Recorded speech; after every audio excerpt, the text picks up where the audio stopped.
What's going on? Doctor? I'm done. Cut the show. I'm done. Hi Balanced Beauties, and welcome back to Balanced Motherhood. Today we're going to be talking about a topic that a lot of moms have experienced or are experiencing right now, but we don't openly talk about it. And that feeling is being touched out. In today's video, I'm going to share what it means, how to become more self-aware, and give you some proactive tips that you can take for the next time you begin to feel touched out. Setting boundaries as a mother is so hard because we just feel like our lives, our entire existence belong to these little human beings.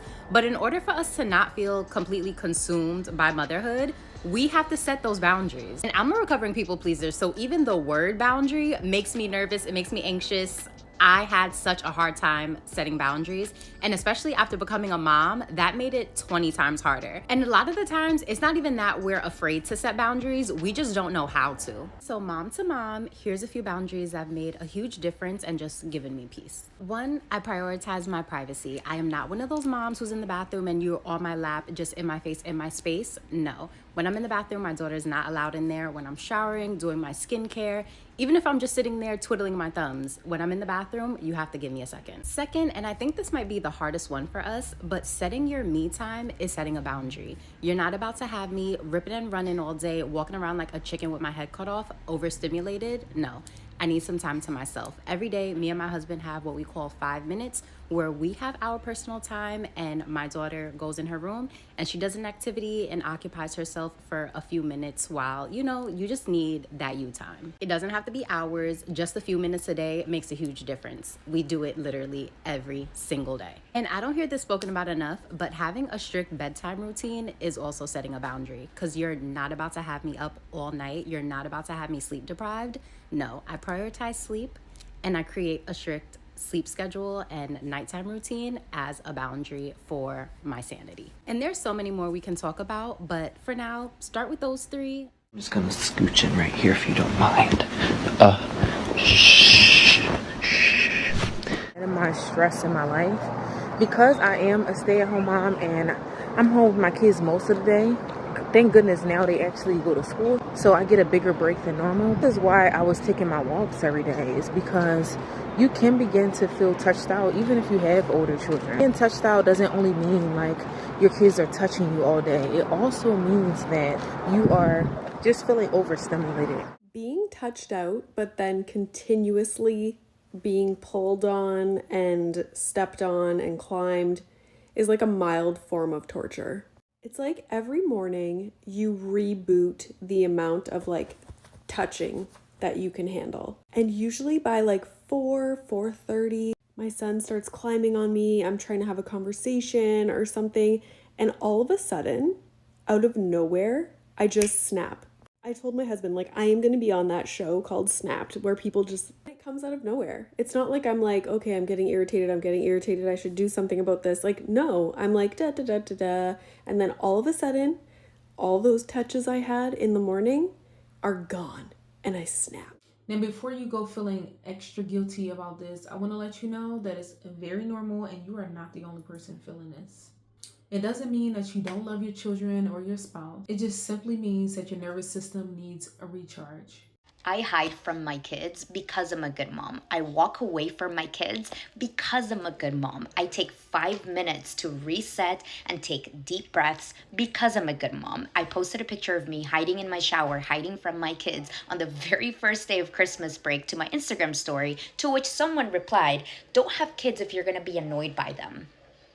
If you're doing this parenting thing right, if you're not scaring them into silence, into submission, into well-behaved kids with just one look and they sit in silence the entire day, if you're letting kids actually be kids, be loud, have a childhood, then you're gonna get overstimulated. You're going to get overstimulated. Especially if you have childhood trauma, you're going to be triggered right and left.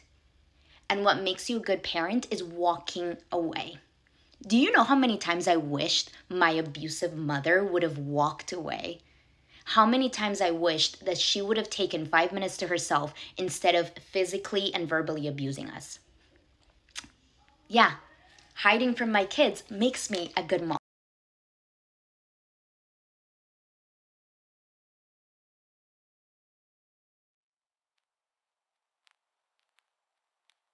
Here are some ways that you can become more self-aware when that feeling starts to creep in. First, I want you to check in with your body. Is your body becoming tense? Are your shoulders starting to feel a little stiff? Are you becoming irritated when your children start to touch you? This is your body giving you signals that it's time to get some space. I want you to start to notice your emotions. Are you beginning to snap easily? Are you feeling drained and overstimulated? That is the second sign of being touched out. The third thing I want you to do is I want you to acknowledge your limitations and don't push past them. Naming the feeling, I feel touched out right now, is very powerful. You know what no one ever talked to me about of when it came to like becoming a mom and the process of thinking about having children? The constant sensory overload. And honestly, the balance between having consistent sensory overload and then also at times being incredibly bored with like the routine and wiping butts and noses and every single time. And I just want to say that's very normal. I'll never forget when we had first brought Russell home and I had been feeding him and nursing him like consistently. And my husband tried to rub my shoulder and I flinched, because it was just so touched out, like my just sensory overload. So I just want to normalize that. Some other things that help me is to, one, start with education, talking to my husband about sensory overload and talking to him about being touched out because he didn't know what it was. So starting with the education piece and then telling him what I needed during those moments, so he knows to check in. He can honestly see when I'm touched out at this point. And I know it seems very odd, but sometimes touch actually can help with the being touched out, because it's part of the aspect of the issue is being touched without your consent. So me stating like, oh, I would love a foot rub and advocating for that actually can help with that. Okay, so the question is, what can you do about it? Here are some proactive steps that you can take before you start to feel touched out. Step one is just to communicate openly. Let your partner and your children know in an age appropriate way for your kids that you are starting to feel touched out and you need to take a break. This will start to teach your children loving boundaries. If you have smaller children, you can put them into a safe place, like maybe like a pack and play or a play yard, or even an area with a safety gate. If you have older children, this is a great time to send them outside or let them go to their room to play instead. Not as a punishment, but just so you can get some quiet time. Step number two is to create some touch-free moments. My favorite touch-free moment would be when I'm doing my makeup or when I'm getting dressed in the morning. During that time frame, I do not let my children come into my space. That is my quiet time for myself where I don't have to be touched at all. But yours can be like a quiet shower, some reading time, or even a solo walk. Step number three, I want you to swap touch with other forms of communication. You can try eye contact instead. You can practice affirmations with your kids.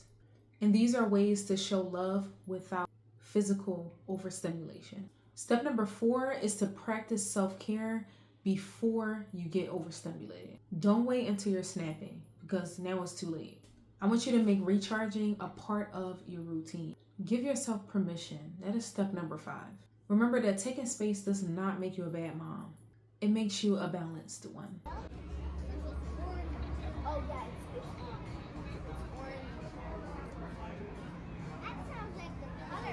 So Balanced Beauties, the next time that you feel overwhelmed and touched out, I want you to pause, take a deep breath, and remember that you are human.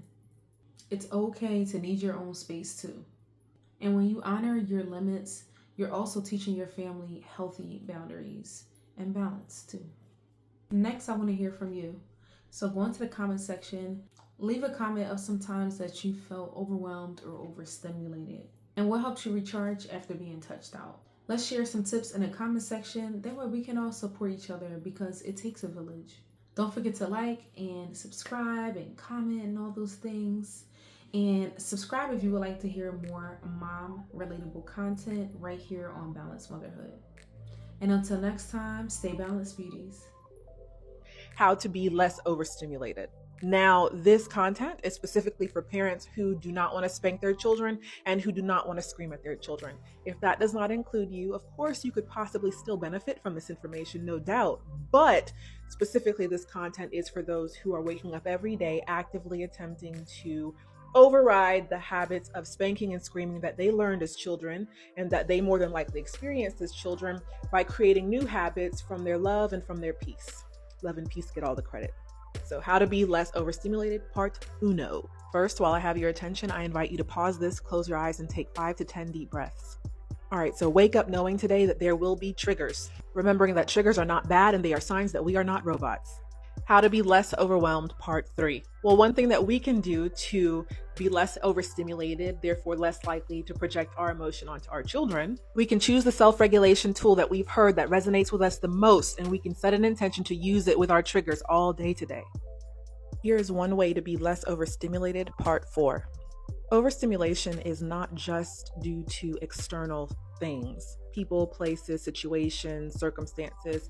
Overstimulation is not only caused due to that. It's also overstimulation due to the things that are happening internally within us. When we identify as thoughts and our emotions, which we are not those, like you are not your thoughts and you are not your emotions, which is why you're able to be aware of them. I'm thinking about this. You notice that you're thinking about it. Therefore, you're not the thought itself. I'm feeling anger and rage. You notice that you're feeling anger and rage. Therefore, you're not the anger and rage. But identified as those things, you can feel very overstimulated. And oftentimes, guilt and shame can be the two things that overstimulate us the most. So anytime today or in the next few days that you feel guilt or shame for anything you say or do to your kids, create space and time to forgive yourself and show yourself compassion.